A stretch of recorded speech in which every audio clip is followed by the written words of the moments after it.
The horse is history's hero. He's 6 years old, and we are the breeder of that horse.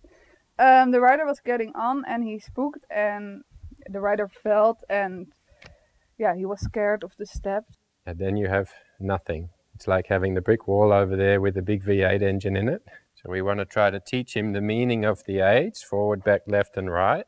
And then I just try to feel in his body where the sensitive bits are. And then if he thinks that he is doing it, of course he's feeling confident about it. So we make sure we can kick him in the ass by accident and he's relaxed.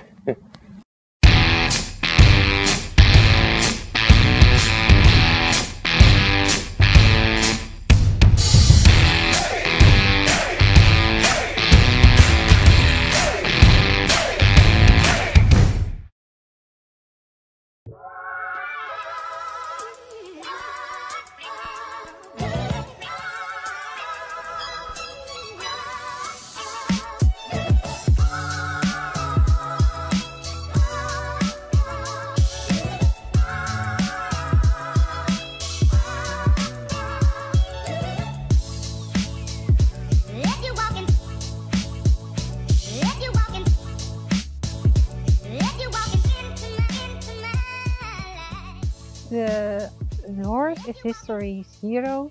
He's 6 years old, and we are the breeder of that horse. His mother is a Jazz, Bogini, and his father is Sorrento.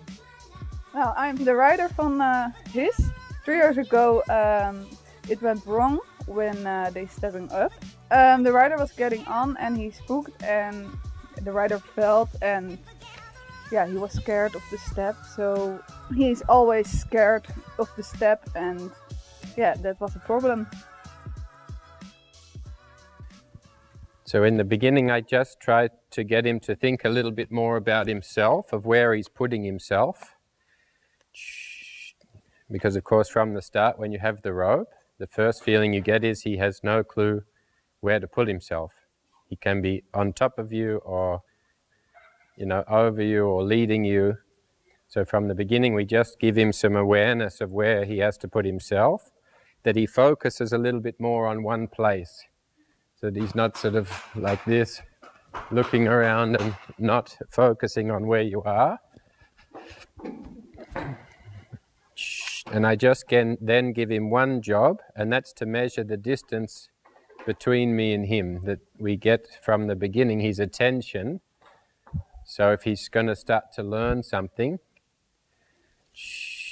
we have to have his attention, and that he starts to manage his own body language a little bit, so that from the start he learns the technique of focusing, breathing, waiting, resting, and that he's doing that himself.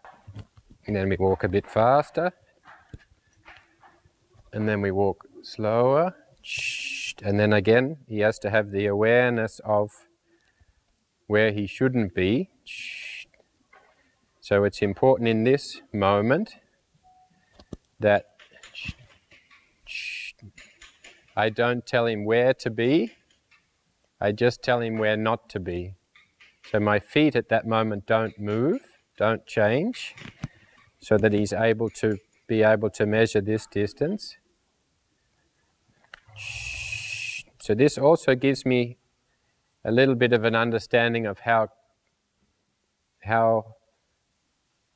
not smart they are, but how much he's used to using his brain to think about what he should do and where he should be. It's not really important to me when I have the horse from the beginning what the story is, because of course every horse will come with a story, but the real truth is in the moment, on that day, in that moment you're training, not what happened yesterday or 3 years ago or what's going to happen tomorrow, but how you can best prepare the horse to give him the right information in that moment. So today it was very much about the preparation. So from the start I could feel that the horse, one, didn't have good awareness of where he was. So he was, you know, looking over you. He could quite easily have walked into you or through you or over you, and not through you know, any mean intention or for him being super spoiled or, you know, wanting to run away from the situation, but just simply not having the awareness of where he is in the space, and especially in relation to whoever's standing with him.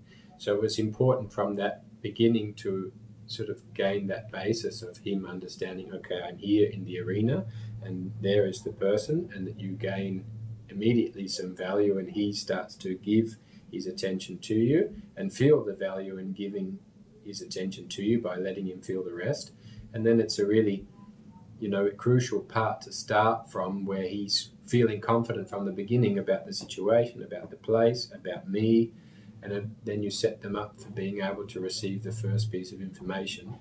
And that also gives him the starting point of looking for a position of rest. So a horse that is insecure, nervous, lacks a lot of confidence, is not looking for the position of rest. He has no knowledge and education of how to manage himself, so he's only operating on his natural instinct of flight, so he's looking to run away from situations and not about problem solving and being a good decision maker. Then we start to get control of his feet, so that when he starts to move, we make sure he's moving in a good pattern, and that he's moving in a way that gives him control and stability, and not in a way where it's going to make him more tense.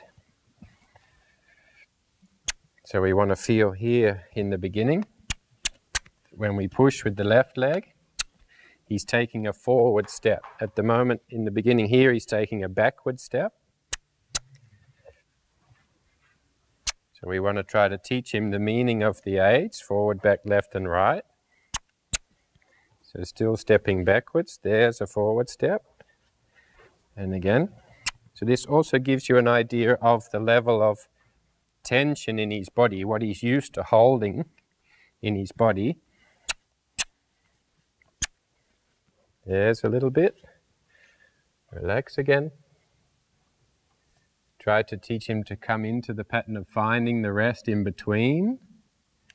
So when we ask him to move and then we relax or we stop, that he also relaxes and stops. So he starts to follow the energy of us and not of the environment or the situation or the questions being asked. And again, we turn the hind leg.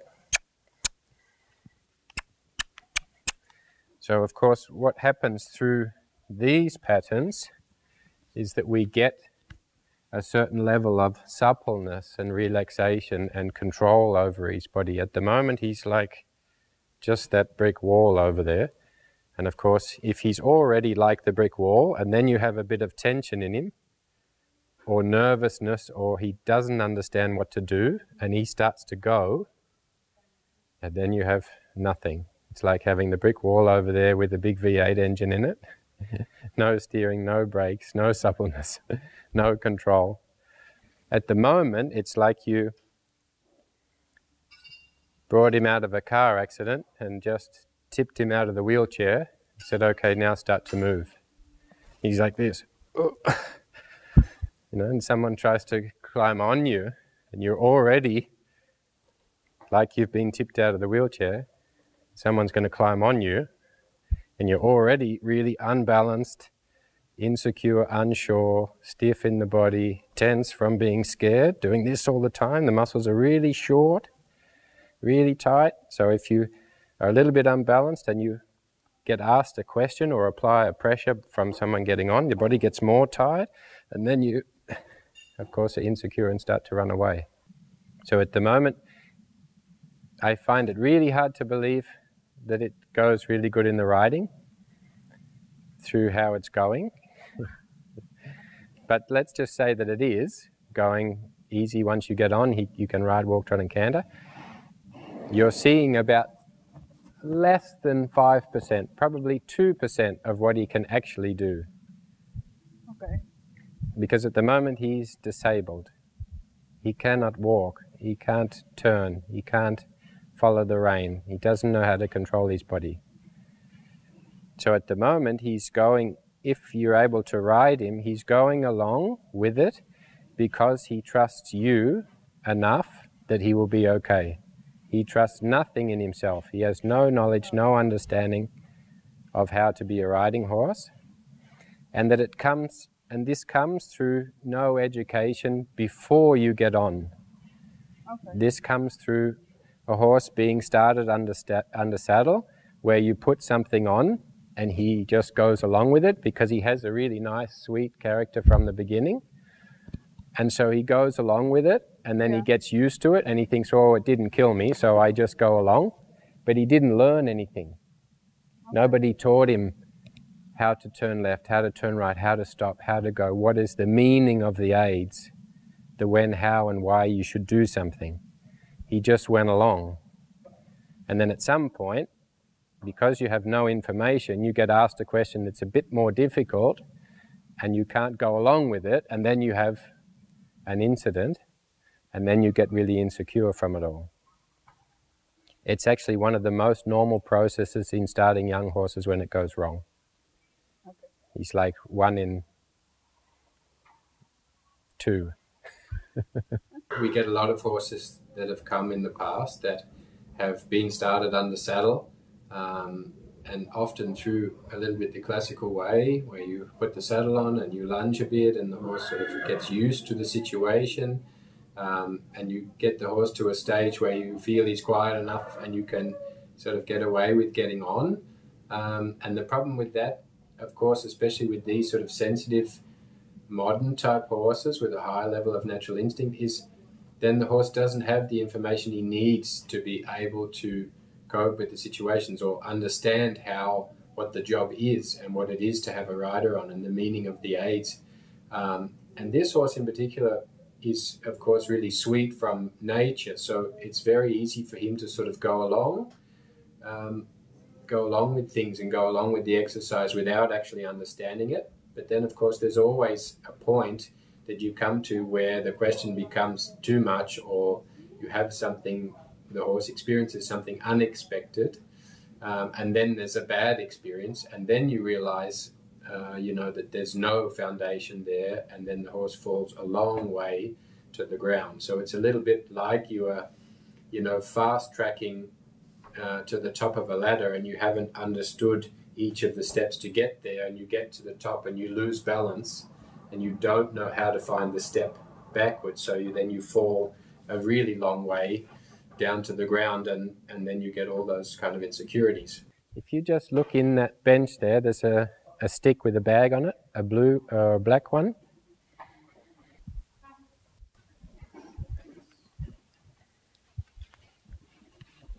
So then the same thing here, we find out how much he knows about controlling his own body when something approaches him. So we want to make sure in the beginning in the training that we teach him the right posture to be in when something approaches you. So if I approach them in the beginning and they really lean back, I draw them a little bit forward, and when he puts the nose out, I take the bag away. Okay. So he knows the difference between this or this. Okay. And again, he's learning to find the rest by doing the right thing with his body. And then I just let him feel the bag a little bit all over.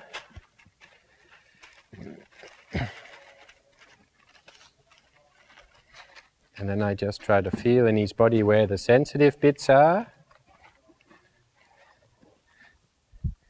Good.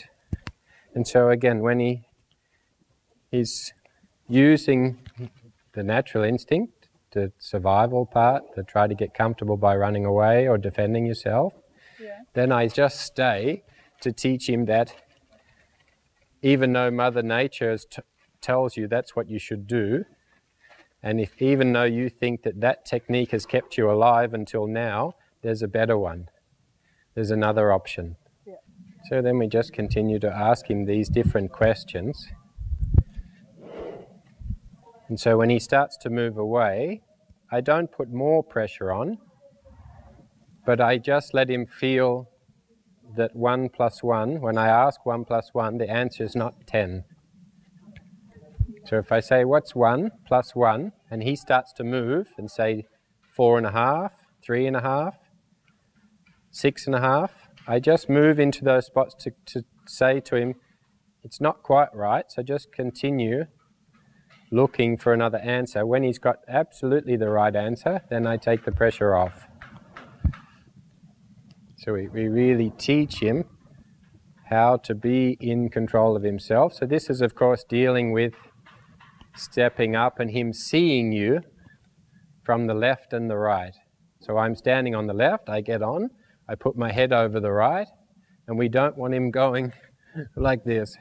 We want him to stand still, relax with the head down. So just teaching him all the things about self-management. How can he manage himself? The minute we try to take him and make him stand still, we immediately take that responsibility from him and it becomes our job. Okay. And then we have more and more and more to manage, of course. Then again with the noise.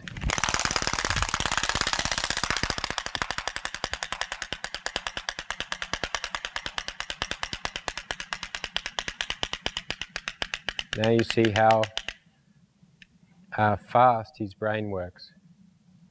Yes. Actually really slow. And it's not because he's stupid. No. It's only because he's not used to thinking, problem solving. He's not used to, oh, there's a question. What's the answer? Oh, good. No, he's like, is there a note? Should I do something with this? Or I haven't been asked this too many times, you know. It sort of goes, and he's got a big body. You know, he's not a small 160 sharp, fast. He has a big body. So then the mind, in time, will get quick as he learns to receive information and get answers. But then the mind is also going at the same speed as the body in the beginning. And you see the eye now, the brain's almost full. So it's important that we go at a speed in which he can handle. And so from that moment on, we could start to ask him the questions of movement, touch, sound. These are all the elements, not the specific things of a person going on him, but the elements that he needed to understand and how he can control himself when he's experiencing this kind of thing, something approaching. You know, he was having a story of not being confident about approaching the step, being near the step. You know, so the fact that when we start with the bag stick of approaching him and him knowing in his body, when the distance between him and a thing gets smaller, he knows in his body what it is he has to do to be in control and be relaxed. So then we teach him, one, again, something about his body. So he's learning to control his body. And two, that he learns the difference between moving away from pressure, which is drawing to pressure, going towards something. Okay. And then we use that in the end to teach him to be able to self-park, so that he is presenting you with the saddle instead of us taking him and getting on him, or us taking him to the step. He's doing it in the opposite, where he takes himself to the step. Yes. And then if he thinks that he is doing it, of course he's feeling confident about it.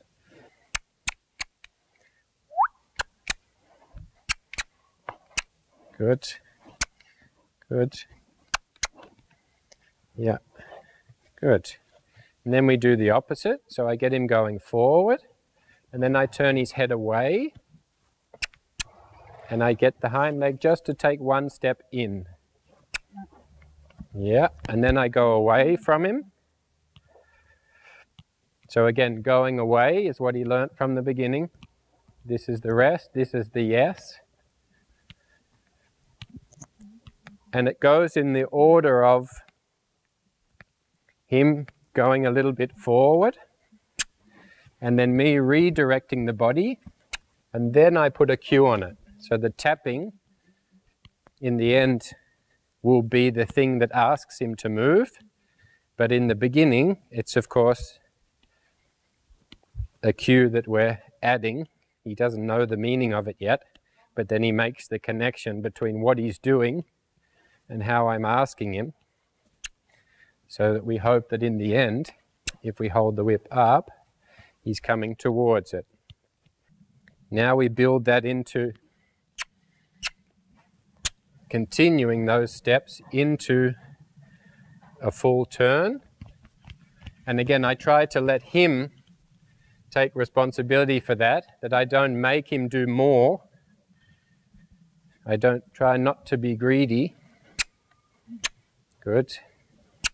Good. Maybe I'm being greedy here, but see how we go. Oh, there. Got lucky. And then we take that to the step. So this is the first time that hopefully he's presenting us with the part of his body in which we can get on.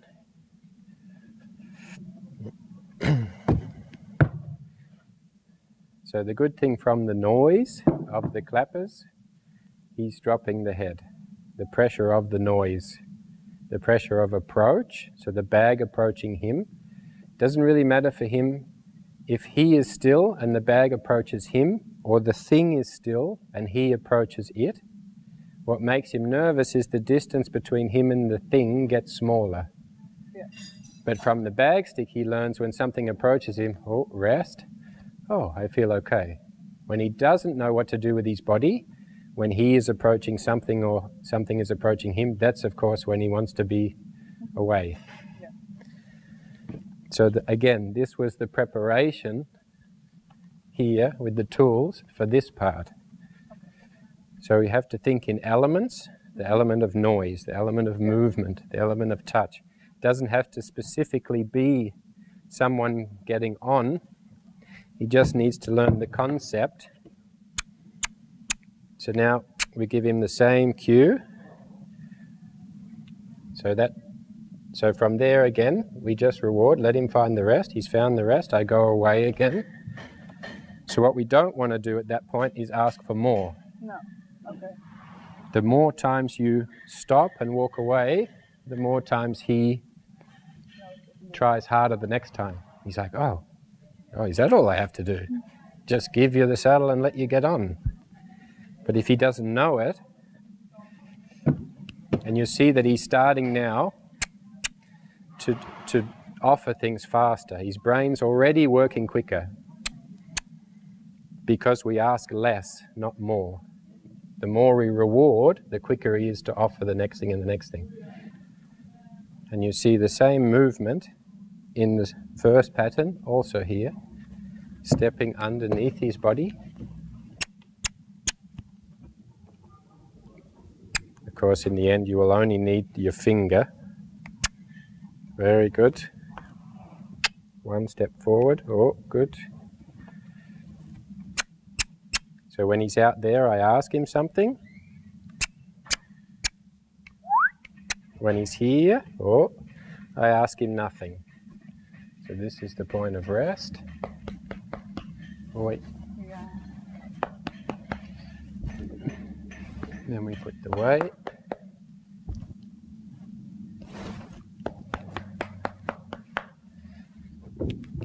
The noise of the step. Oh, good boy. Finds the rest. Good boy. Good boy. Yeah.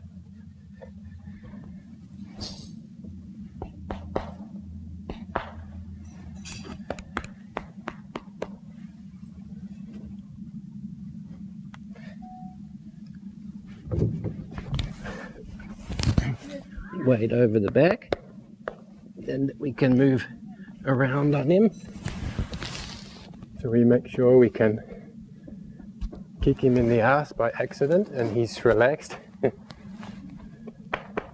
And again, we just get to a point, reward him, go away again. So he's chewing, licking the lips, so it's like the wasn't so bad. That was cool. It was a nice day to see what he did with history. He was very relaxed, and at the end of all, he jumped on the horse and he lay on the back of the horse, and there was nothing. Everything, he was relaxed. it was so nice to see. I was surprised. So this was the first session, and we will come back for another, and then I get on him, and I hope it's really good. Yeah, the problem is okay. The problem is gone, and we can enjoy when we're stepping up. But it'll go very quick. He won't have a problem. He's super sweet, and he wants to do the right thing. He just was never told. And then, of course, he uses the only thing he knows, and that's the flight instinct, which is what they're born with. And all horses will use that because they're born with that. And if you don't teach them something else, you know right away that's the thing they're going to use. It's the only other alternative. But once we give him all the information necessary, then you end up with a nice horse. Yes. You can go and sleep now. Put it down, Mom. Good boy.